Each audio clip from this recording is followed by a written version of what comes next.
Welcome everyone to today's webinar, Navigating Finance in Private Practice, Fundamentals and Tax Strategies for Mental Health Clinicians.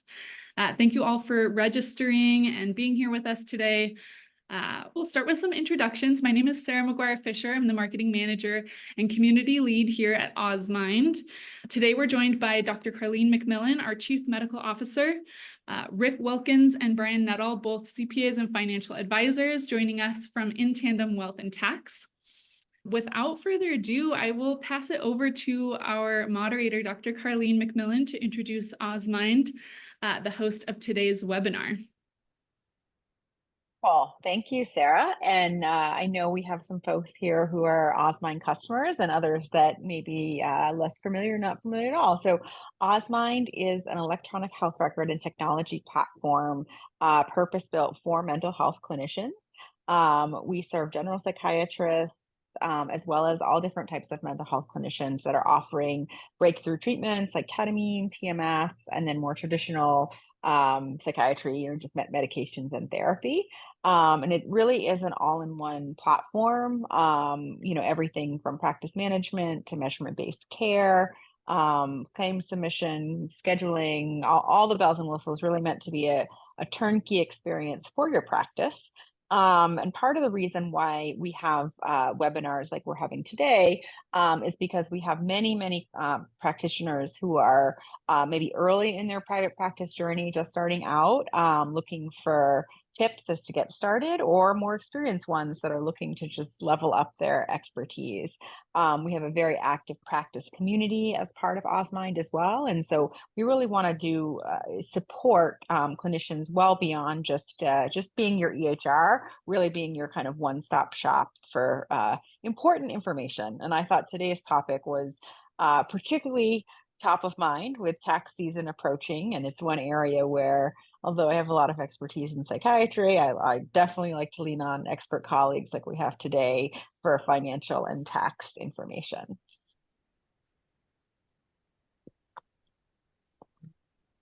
And we have the results of the poll. So the first question was, what aspects of tax management would you like to learn more regarding your practice?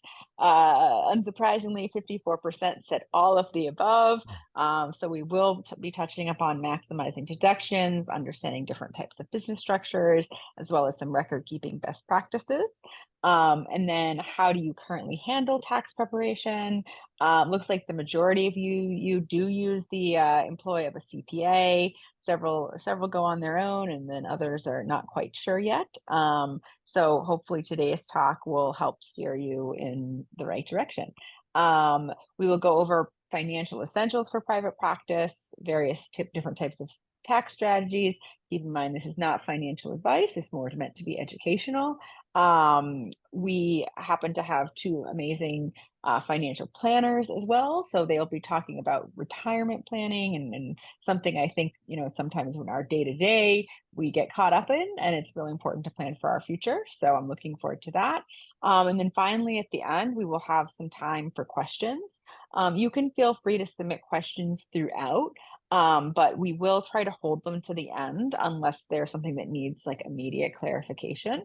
And just to keep in mind, please, make sure the questions would be applicable to a general audience and not like the details of your tax return. And without further ado, I will now turn it over to Brian. Well, thank you very much. So Rick and I are two of the four founders of In Tandem Wealth and Tax.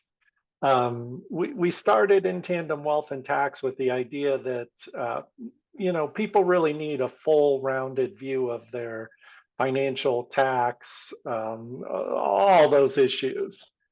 And so, Rick and I are both CPAs, have been CPAs for a long time. And we have, Rick's been a financial advisor for what, probably 7, 8 years. Is that right? Correct? So, by bringing this together, our goal is really that we can provide more than general financial advisors who really aren't, really experts in tax planning, business planning, cash flow planning, all those things as CPAs we do every day. when we formed In Tandem Wealth and Tax, we decided to, one of our target markets was psychiatrists, and there's a reason for that. Both Rick and I have a pretty tight connection to psychiatry, in that my wife is a psychiatrist and has been for quite a while, and Rick's daughter is an M3, and as we were talking before this, she's wanted to be a psychiatrist since she was in seventh grade, Rick. So Seventh grade.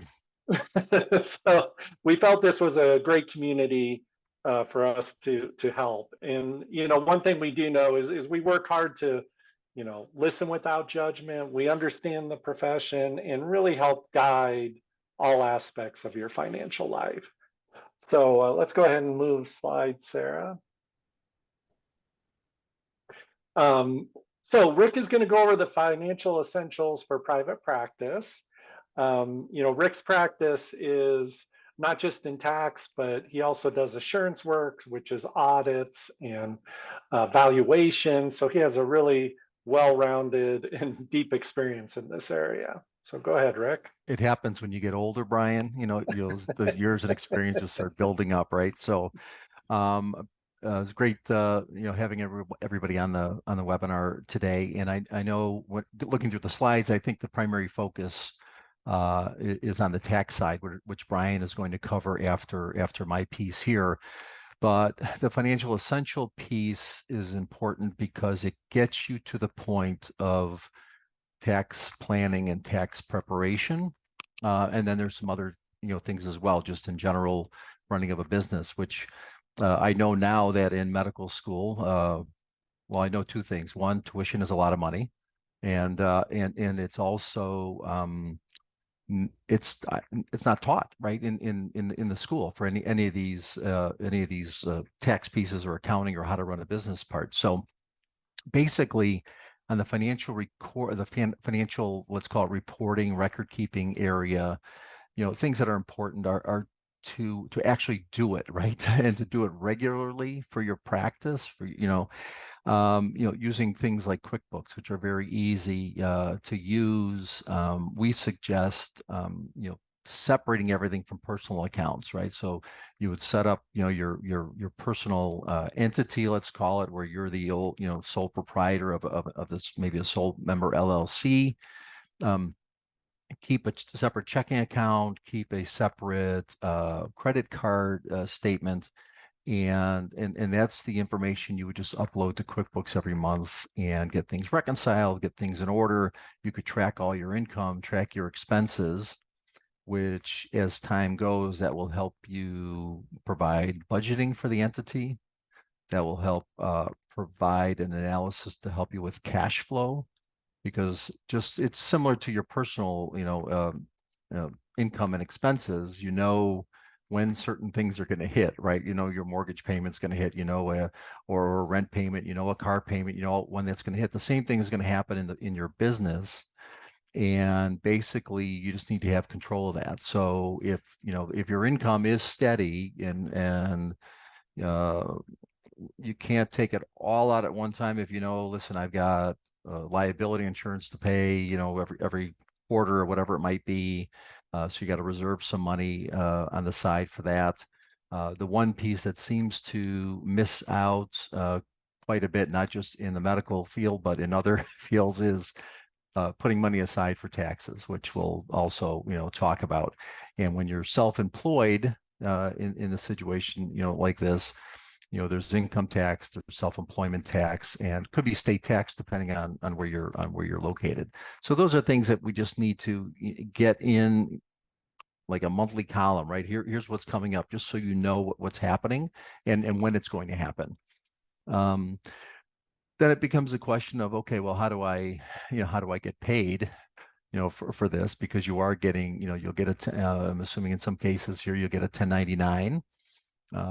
And all that money will be used, like I said, to pay for these expenses. And at the end of the day, there's money left, right? So, and that's really what is available for you, to take as we'll call it a distribution, because if you're a sole member, a proprietor, basically you're taxed on the net income, not necessarily on the cash that you've taken out. So if at the end of the day, end of the year, you have 300,000 of net income and maybe you've taken out 200,000 of cash, you're basically getting taxed on the 300,000. Right. So these are all things we need to consider, or you need to consider when you're sitting down with your CPA of how that quarterly tax payments work, and things like that, both quarterly payments to the federal and also to the state. It's important to keep your records clean and up to date. It does help at the end of the year, like from our perspective, preparing a return or sitting down with you in October, November to go through tax planning. If your records are up to date and clean, a lot less time is spent going through the numbers and getting them in order, because hopefully they already are in order. It leaves everybody with a great starting point. And if for some reason Uncle Sam comes and sending you a letter to take a look at your books, there's really nothing shouldn't be anything to worry about, because it's all in order. They will, there's a tendency, for these auditors, they will look at what we call low-hanging fruit, right? The things that are easily found that might have errors, entertainment expense, auto usage. These are some things Brian will chat about later. Or someone becoming overly aggressive on running personal expenses through a business. Those are things that if you're running a good set of books, those things will be clean and very accessible. And you can run we always suggest running reports at least monthly, just to kind of track where things are, so there's no surprises, not just on the tax side, but no surprises on cash flow. Books and records are also come in handy when you're going for a home mortgage. They're going to want to see not just the tax return, but they're going to want to see these financials as well. So with that, I will pass this along to Dr. McMillan. I believe she has the next slide.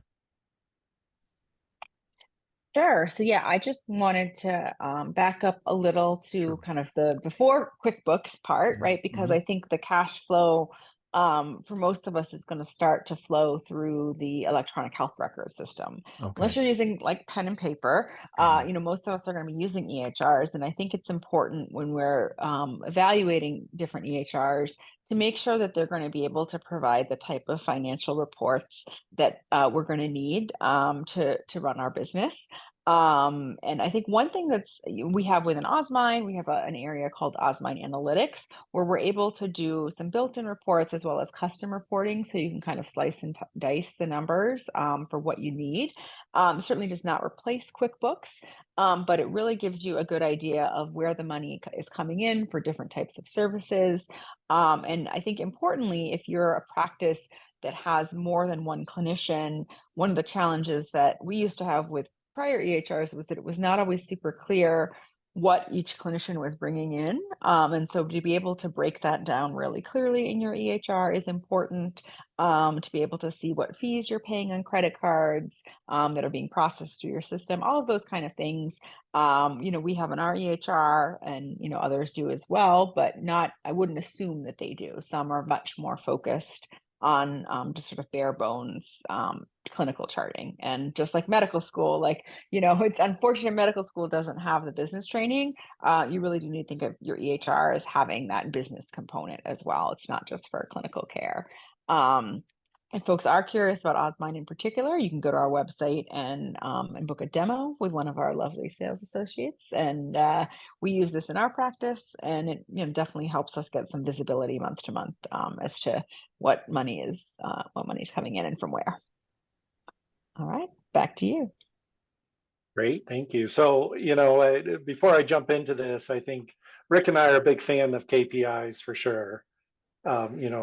Key performance indicators. And I think having a tool like that's amazing, where you can, like you said, see where the sources of income are coming from, what's recurring, what's not. And it just really helps Professionals, oftentimes you just get caught up in managing clients, and or patients, I should say. Sorry, always thinking about the CPA world. Um, and it's hard to step back and really think about the business as a whole, that this is a valuable, it's an income generator, it's potentially a value generator for you. And so, having that tool to really help you focus on that value you're building and growing it and making it more profitable is hugely valuable in our minds. We always really like when business owners look at those things.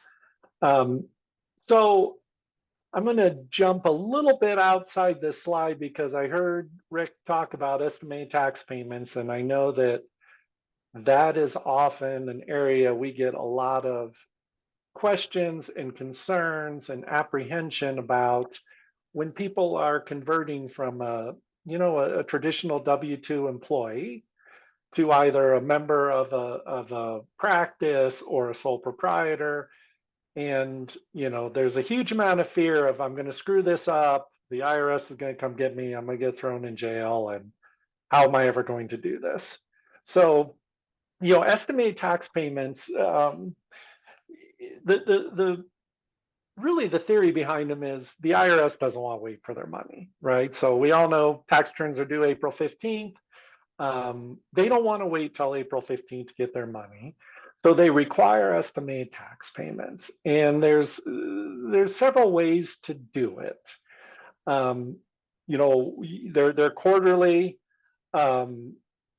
They're quarterly estimated tax payments. So you have to do it April, June, September, and January. And obviously those aren't perfect quarters, but it is the IRS. So that's what they've chosen. I don't totally know why. So the three ways that we can really do this is, one, consistently being in contact with your tax preparer to look at your updated books, like Rick was saying, on a quarterly basis and determine how much is owed. And then every quarter, that estimate is made and it gets paid into the IRS in your state if necessary.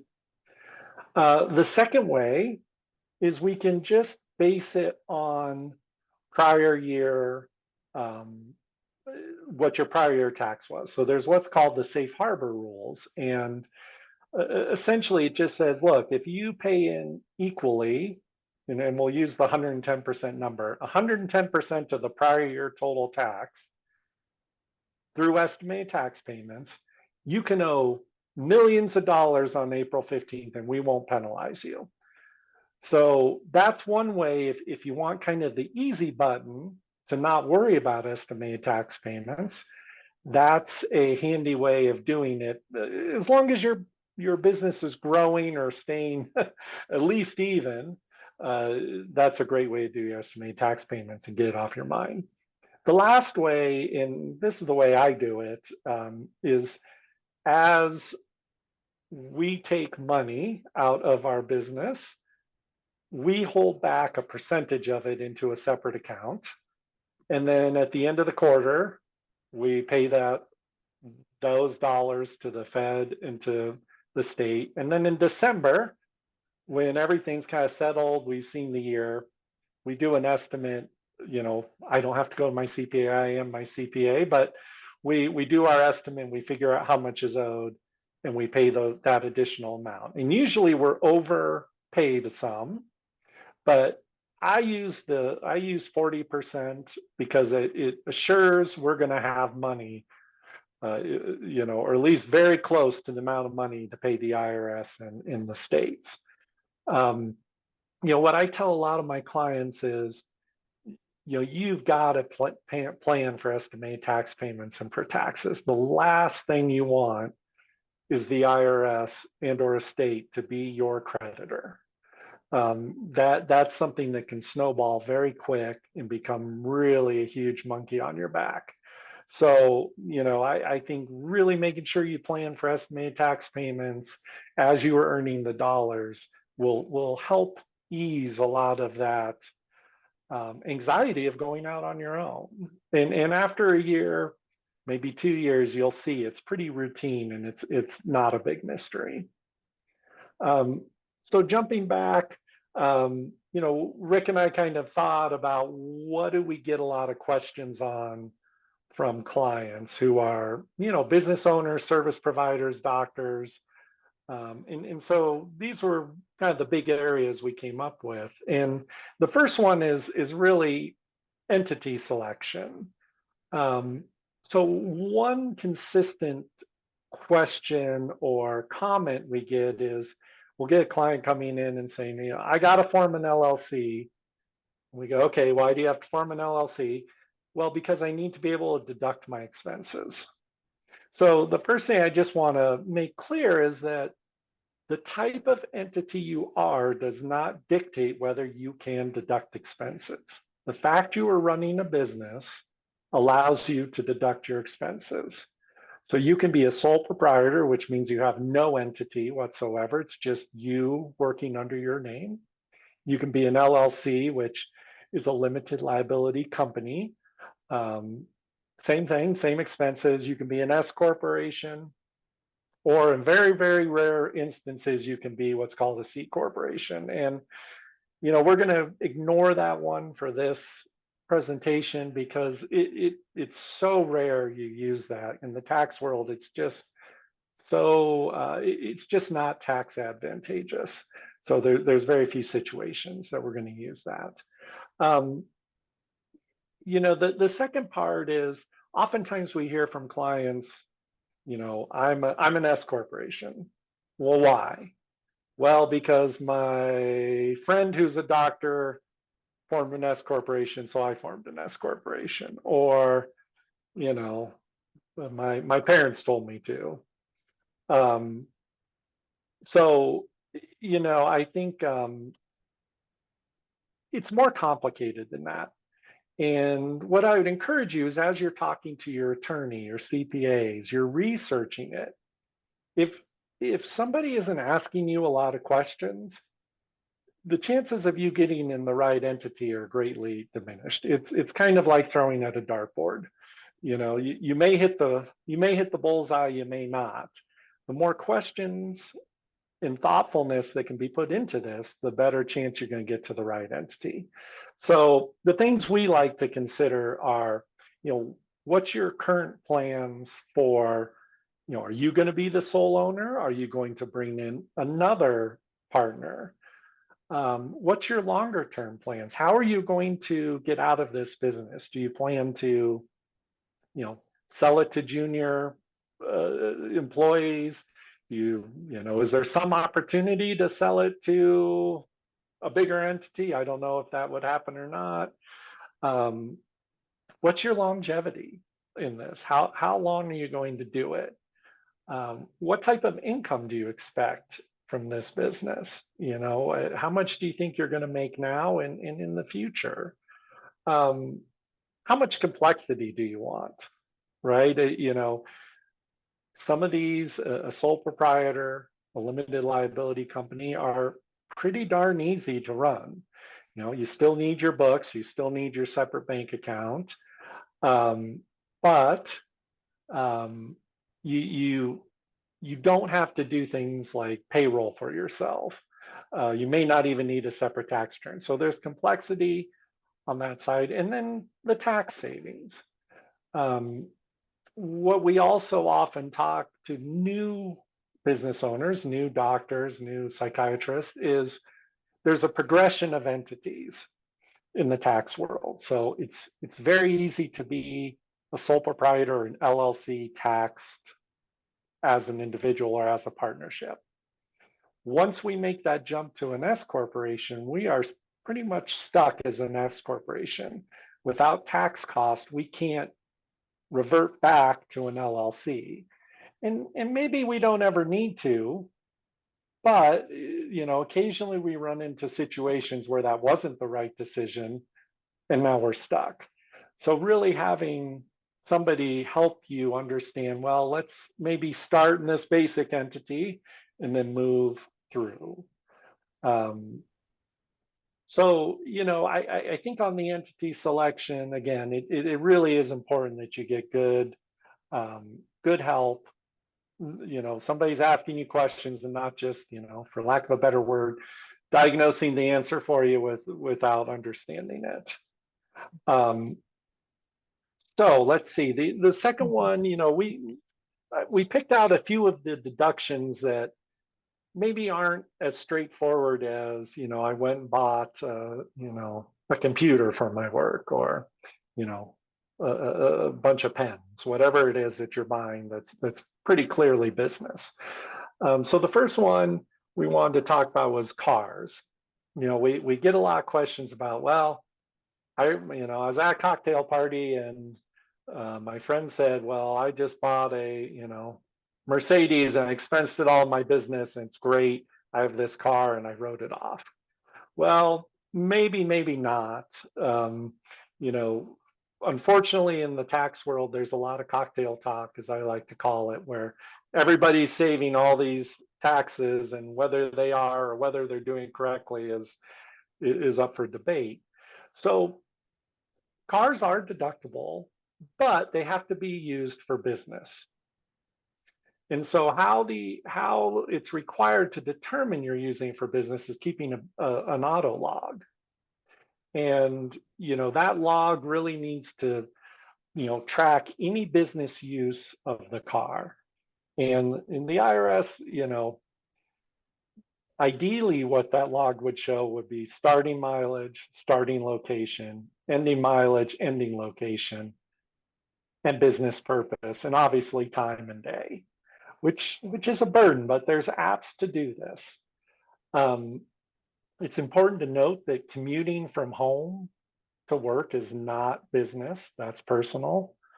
And then as the year goes on, if you are using the car more than 50%, there can be some benefits. We can get some depreciation. We can get some bonus depreciation, which potentially could write off up to 60% of a car's value in the first, or purchase price in the first year. We can expense a percentage of the insurance, expense a percentage of the gas. So it can work, but the fact is that your situation has to support that we're getting this deduction. By virtue of just buying a car in a business, you don't get to write it off. You really need all those things. The other thing that I like to just raise with this is, the mileage rate this year for 2024 is 67 cents a mile. So if you are traveling some for business, it is a good idea. Keep track of those miles and have your business reimburse you at 67 cents a mile for the mileage you've driven.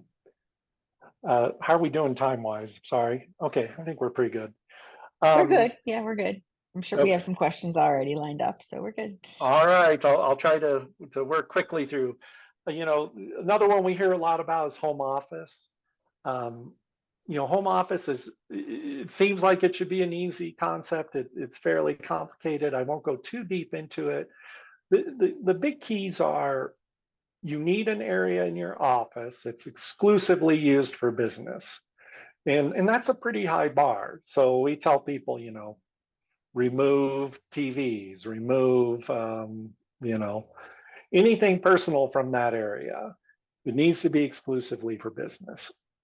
The other thing is, there's some rules on, what you're using the office for, and is that deductible?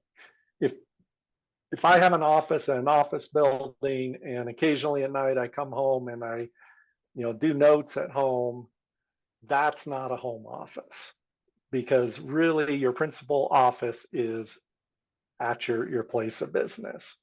However, if you are, working in clinics or hospitals, or, traveling, and you do all your administration and management duties from your home office, that would qualify as a home office. If you see patients in your home office, that qualifies. Or if it's a separate structure, that can qualify as a home office. So there's a lot of rules to know there. There's some record keeping to do. And, I think the last thing I would just say about it is that, it's a nice deduction. It's not a total game changer. We'll see people deduct, $1,000 to $5,000 usually for a home office in most cases. So it could save you, $1,000, $2,000 a year. But it's not going to save you, tens of thousands of dollars. And then the last one on these is meals and entertainment.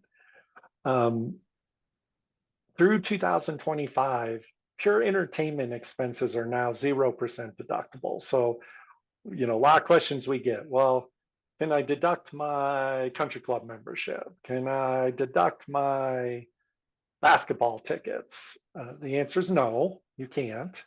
That's an entertainment, and we're not allowed to deduct those. What we can deduct is direct expenses for meals if those meals are business. So an example would be if you went to a basketball game, there was a business purpose behind it. You bought, some hot dogs and some beer. You talked business. We could get a 50% deduction for those meals. So again, similar to the cars, as you go on these business meals, it's a great practice to on the receipt just write who you were with and what the business purpose was, and it's not a huge bar, right? I mean, it's if something can be around business, it's not really that hard to talk some business and make it 50% deductible. The other one that can be of advantage that we hear quite a bit is, employing family members. And so one advantage of having your own business is you get to choose who you pay for what. And so with kids, if you have kids and they can do work, it's really important that whoever you're employing, you're paying them a salary for what they're actually doing. We probably can't pay a 2-year-old to be an office administrator. That's not going to work. But if your 15-year-old is, filing and running errands and cleaning and answering the phone, we absolutely can pay them. The first roughly $14,000 the child earns, you'll get a deduction for, and your kid doesn't pay taxes on. So it's kind of a freebie to the kids. Once they earn those dollars, you could, either twist their arm to contribute their dollars to a Roth IRA, or you could contribute up to $7,000 to a Roth IRA for them. And, being financial advisors will tell you starting that early, getting money, even if it's $500 into a Roth IRA, is hugely powerful for kids for their future retirement. The other thing people often do is employ spouses in the business, and if they qualify by the number of hours they're working, they can participate in your pension plans, your 401k, your profit sharing if you have a SEP, which that can really kind of again supercharge your retirement savings.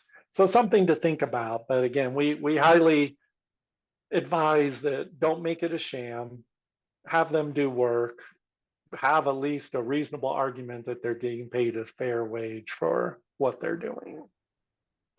All right, let's see. Let's move on to the next slide. So, being financial advisors, we just wanted to quickly point out some advantages in owning a business and having control over your savings, your pension plans, your cash flow.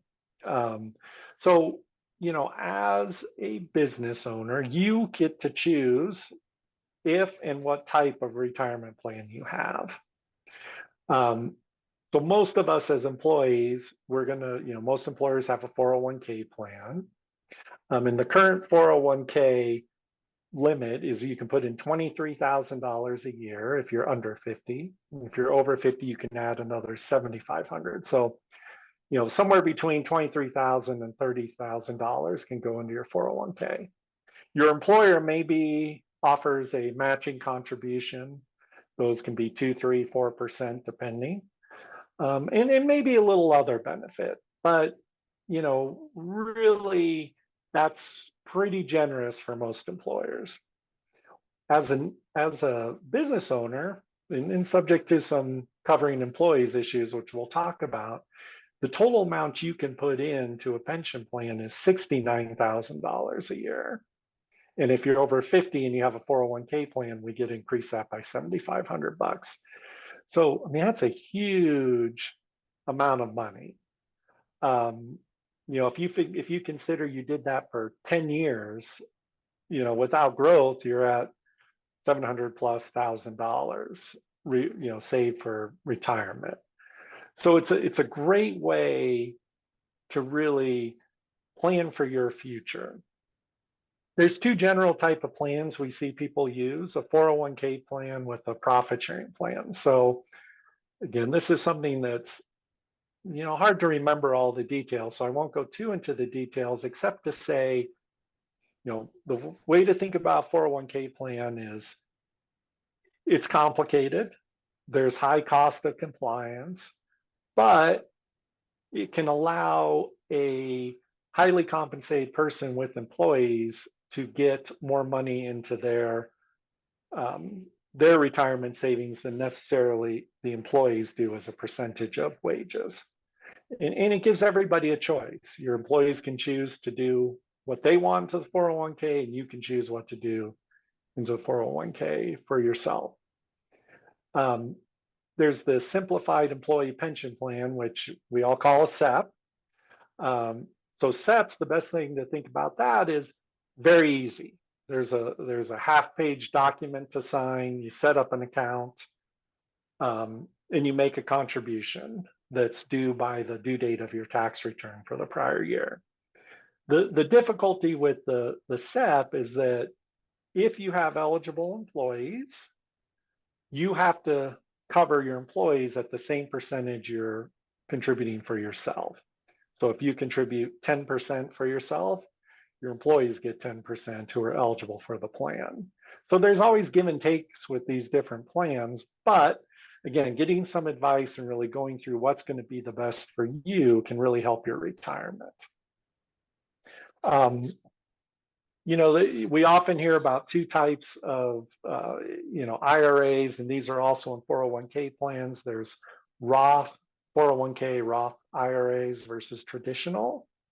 And in case anybody's wondering, so the Roth version of these savings plans, they're pretty powerful. You don't get a deduction for the money that goes into the plan for yourself. So let's take the simple $7,000 IRA contribution. With a traditional IRA, you would deduct $7,000. With the Roth, you don't deduct the $7,000. However, it's going to grow tax-free until you pull the money out. And when you pull the money out, you're never taxed on your contribution or all the growth. Whereas in a traditional IRA, we're going to save tax today. It's going to grow tax-free again, but when we pull those dollars out, the entire distribution is subject to tax. So, it seems like the Roth is the winner always, but that's not necessarily true. It does really depend on your time horizon for savings, for retirement. It depends on your tax rates. It may depend on, your estate, how big your estate is, and if you're going to be subject to estate tax. There's a lot of factors to think about when deciding which of these to use in any given year. I think we're getting close to the time we wanted to start the questions, but let me just add really quick. As a business owner, it's important to have savings outside your business. There's going to be personal expenses that come up, contingencies that you need cash for. And we've seen all too often where a business owner hasn't saved money, doesn't have any nest egg, and they have a need, and they come in and they take the money out of the business. And they really put that business at risk, because now we're dependent on collections to cover expenses. We can't withstand a delay in collections, or if we have a big expense in the business. So I would really encourage you to work with your advisors to think about what is and how do we get to a pot of money outside our business that can, insulate both our money making venture, the business, help ourselves, make sure we're safe. And with that, I know we didn't hit everything, but I tried to talk quickly.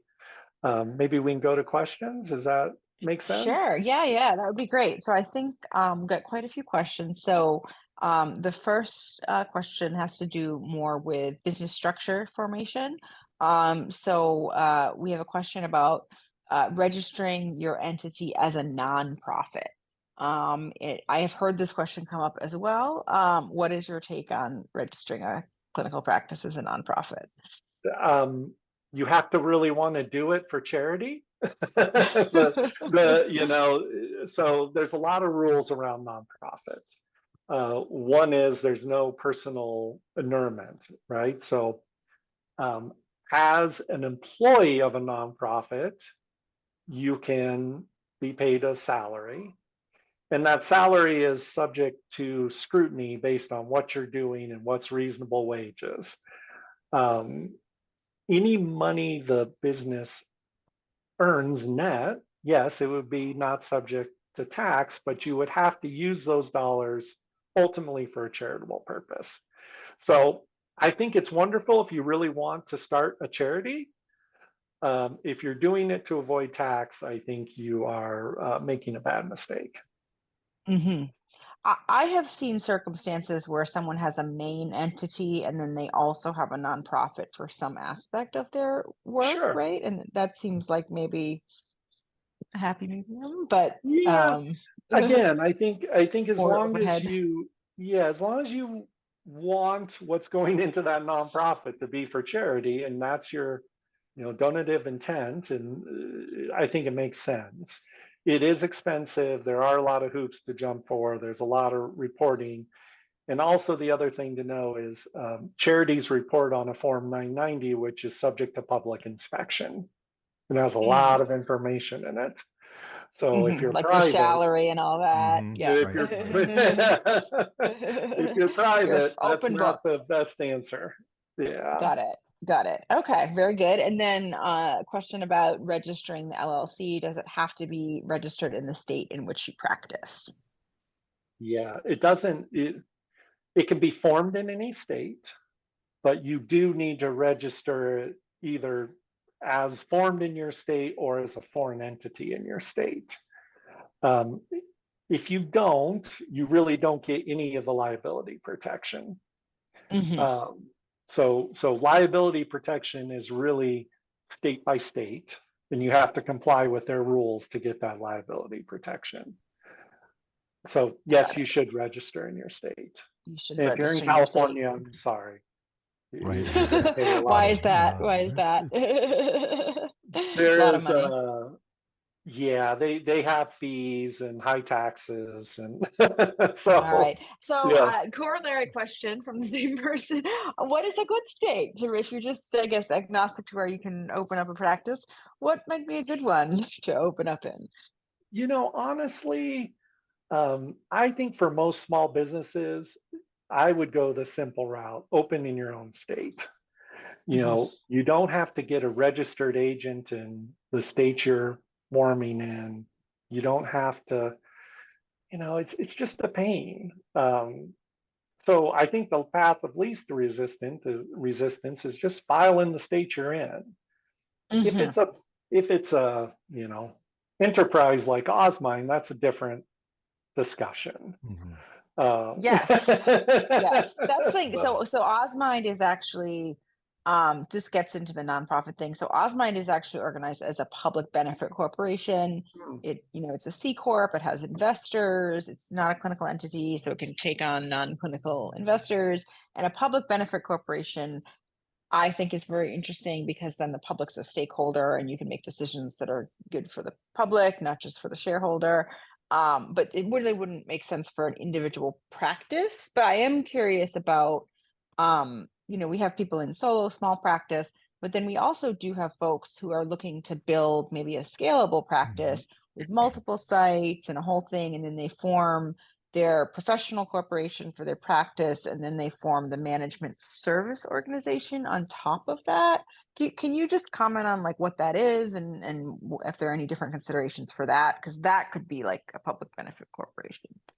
Yeah, and it's, it again, like I was saying, it's hard to throw just a blanket, this is a good structure for this. But what we often see is, if you have multiple locations, maybe you want different stakeholders in different locations.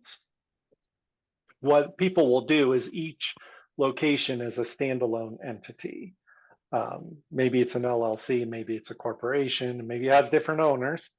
And then there's a management LLC where you can combine all the overhead management type expenses for running the businesses as a whole. And each individual business pays a fee, a percentage of earnings, whatever, maybe they have an ownership in it, up to that entity, that management entity. It really is pretty dependent on what your goal is and what you're trying to get to. But maybe the two doctors who are forming, have this grand plan to make this scalable business, are the sole owners of the management entity, and they're essentially taking a royalty from helping these other locations set up, run, Exactly. be efficient. Exactly. But Brian, Cool. the practice itself, where the patients are located, that's the state where the return would be filed. Correct. Right. Correct. Absolutely. Yep. Yeah. All right. Well, thank you. Very, very helpful. I know we get a lot of questions about just the organizational structure.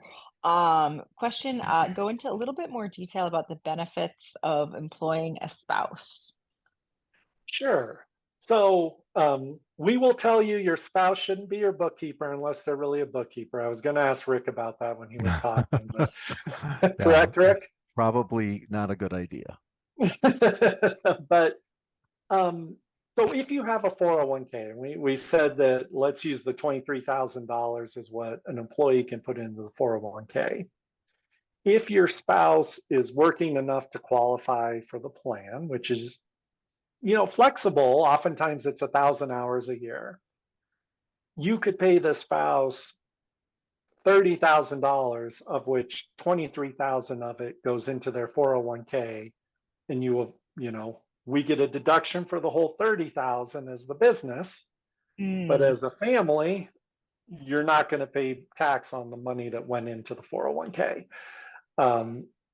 There's oftentimes, other benefits, maybe short-term disability, maybe life insurance, those type of things, that benefits they may get.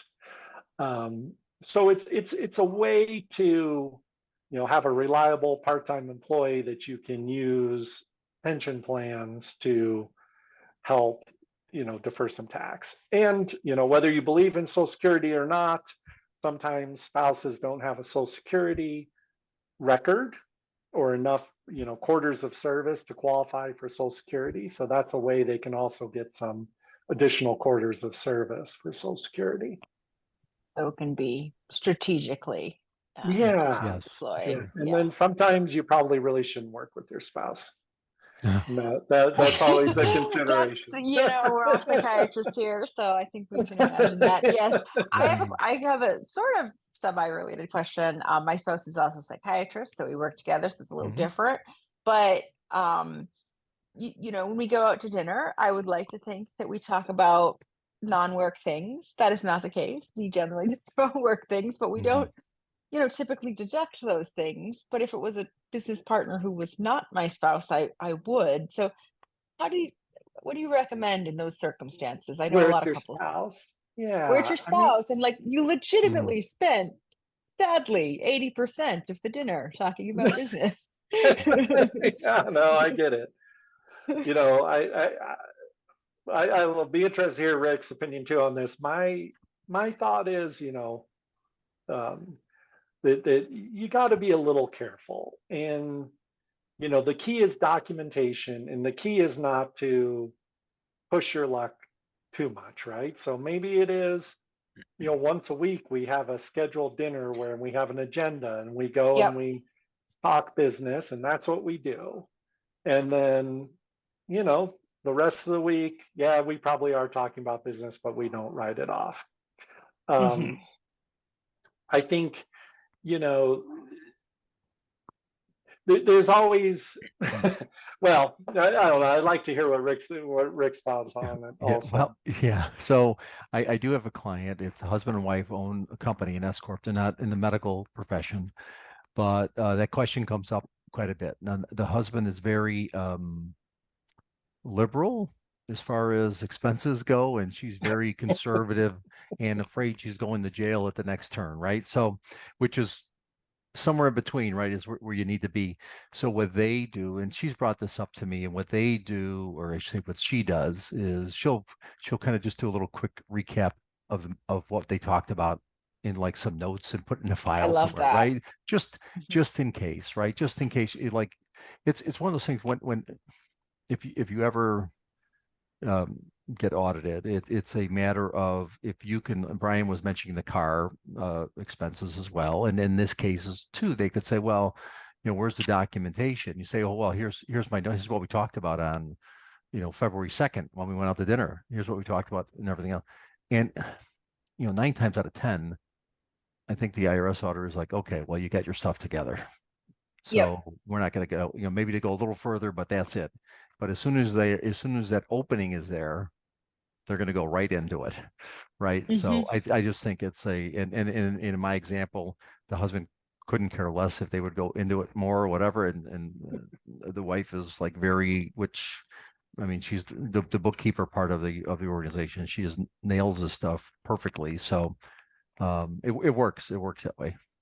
Yeah. Nice. All right. Thank And you. I, So, oh, oh, good. just I'll echo that. I was in an audit with a client who had a ton of auto deductions. And immediately they said, no, we're not going to allow those. And he brought his login, put it down, and the auditor, I mean, it looked like a cartoon. They just kind of flipped like this quick through it and said, okay, we'll allow it. Yep. So Yep. documentation is huge.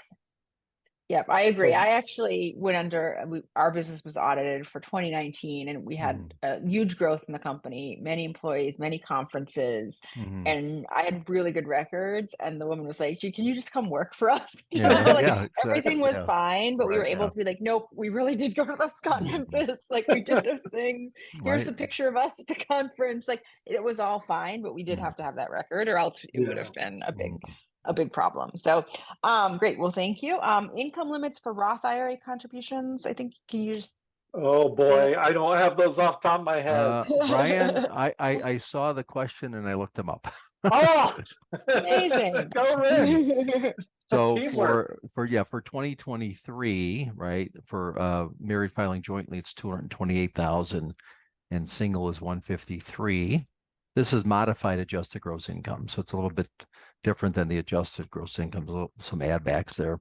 And for next year, or for this year, for 2024, it's 240,000 for joint and 161 for single.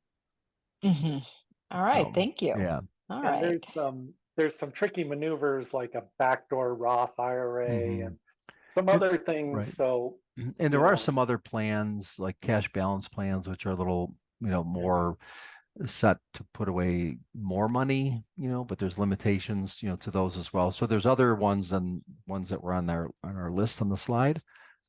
So it's ones to consider when you're thinking about a retirement plan and what to set up. So Great. And then, yeah, related kind of comment, just that mm, someone indicated that they said any IRA, including SEP, makes it impossible to do a backdoor Roth, and this has caused some problems in the past. I don't know if you can mm, yes, say anything about that. Yes. that's true.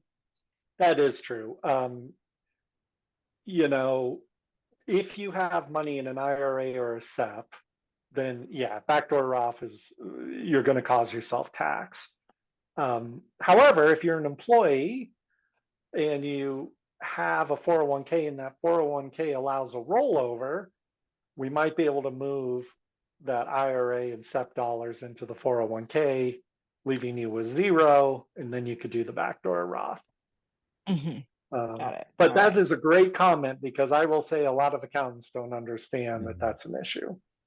Well, great. So Sounds like whoever why did it's that important to comment, talk to kudos folks to like you. you. Yeah, kudos to you for knowing that's an issue. All right. So this question, I think, gets at the S corp thing. So, a person who has therapists, interns who need to be W-2 employees, Mhm. does the business structure need to be an S corp so that they can run payroll? No.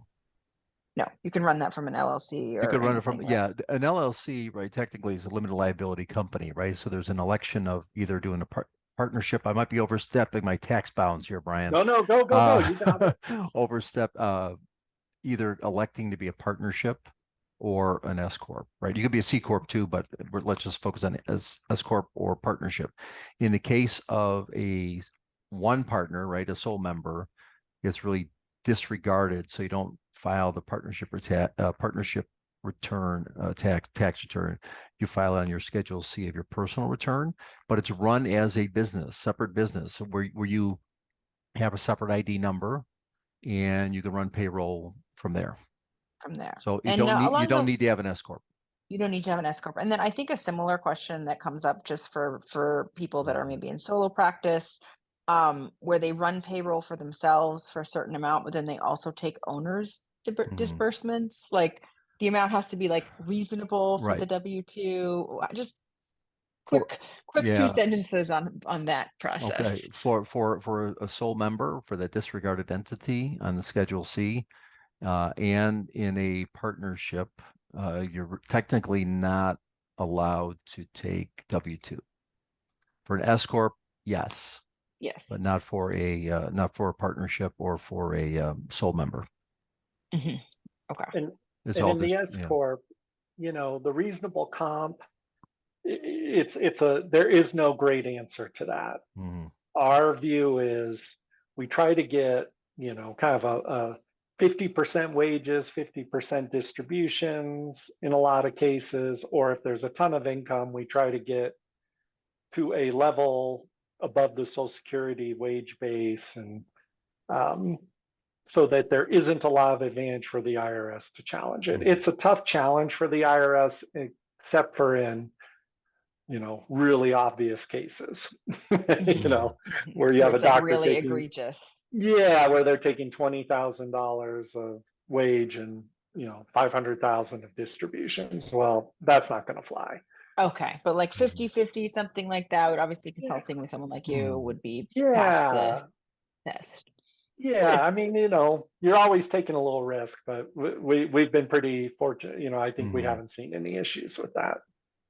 Wonderful. Wonderful. All right. Well, any final thoughts? Where can folks find you, look you up? And this has been awesome. Oh, yeah.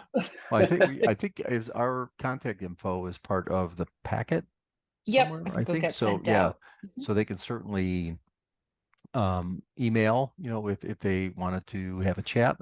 If they could go to the Intandem site, Intandem Wealth and Tax site, and there's a Calendly link that would link appointments with me. And then depending on how you fill out the questionnaires and the questions, I would either, have Brian on the call or both of us. Wonderful. You guys certainly know your stuff. And I think also thank you for the audience for such great nuanced questions. I imagine we could have, more, but I Oh, think yeah. at least we covered quite a bit of ground today. So Good. thank you. Awesome. Thanks Thank for you so having us. much. Yeah. All Thank right. you. And thanks for all the great questions. Yeah. Yeah, absolutely. All right. Thank you, everybody. Have a Sounds good rest good. of your week. Take Take care. care. Bye-bye. Bye-bye.